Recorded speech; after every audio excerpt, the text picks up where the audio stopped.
ज्ञानवापी के बाद अब मथुरा की शाही ईदगाह मस्जिद की होगी वीडियोग्राफी।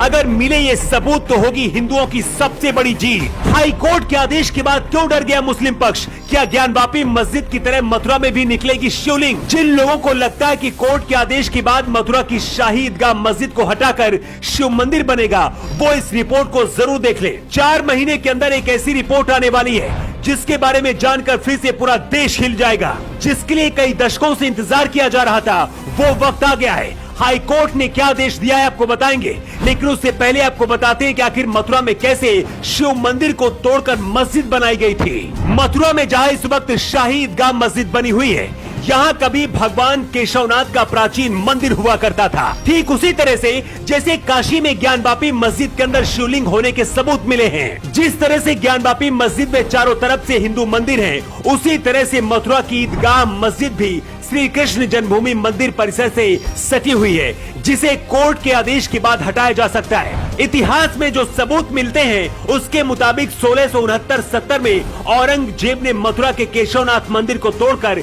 यहाँ पर मस्जिद बनाई थी। भारत में अंग्रेजों के आने के बाद ये जमीन अंग्रेजी हुकूमत के कब्जे में चली गई। 1815 में 13.37 एकड़ जमीन को नीलाम कर दिया गया था, जिसे 1935 में इलाहाबाद हाईकोर्ट ने बनारस के राजा कृष्णदास को आवंटित किया था। जब भारत आजाद हुआ तो इस जमीन को रामकृष्ण भूमि के निर्माण के खातिर 1951 में श्री कृष्ण जन्मभूमि ट्रस्ट ने अधिग्रहण कर लिया। मतलब यहाँ तक मस्जिद के लिए कोई भी जमीन नहीं थी।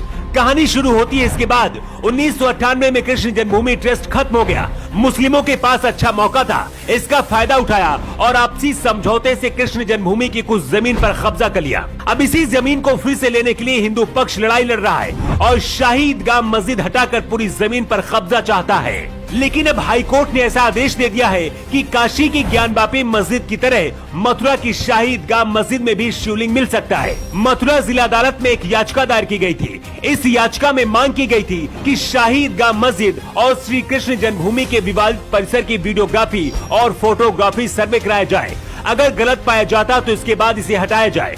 ये मामला जिला अदालत में चल रहा था, लेकिन अब हाई कोर्ट ने आदेश दे दिया है कि 4 महीने के अंदर यहाँ की वीडियोग्राफी और संबंधित जांच पूरी की जाए। दावा किया जा रहा है कि वीडियोग्राफी के दौरान काशी में ज्ञानवापी मस्जिद में जिस तरह से शिवलिंग मिला था, देवी देवताओं की तस्वीरें मिली थी, ठीक उसी तरह से यहाँ भी सबूत मिल सकते हैं। लेकिन अगर इस बार वीडियोग्राफी के बाद हिंदुओं के पक्ष में सबूत मिलते हैं तो कोर्ट मस्जिद को हटाने का आदेश भी दे सकता है और ये हिंदुओं के लिए अयोध्या के बाद सबसे बड़ी जीत होगी। वैसे आपको क्या लगता है, क्या श्री कृष्ण जन्मभूमि में बनी शाही ईदगाह मस्जिद को हटाना चाहिए या फिर नहीं हटाना चाहिए? आप अपना जवाब कमेंट बॉक्स पर देकर जरूर बताएं।